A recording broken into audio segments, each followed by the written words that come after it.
How to change a car tire. Park your vehicle.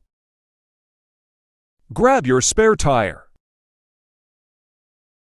Loosen the lug nuts. Place the jack under the frame. Extend the jack 10 to 15 centimeters off the ground. Remove the damaged tire. Put on your spare tire.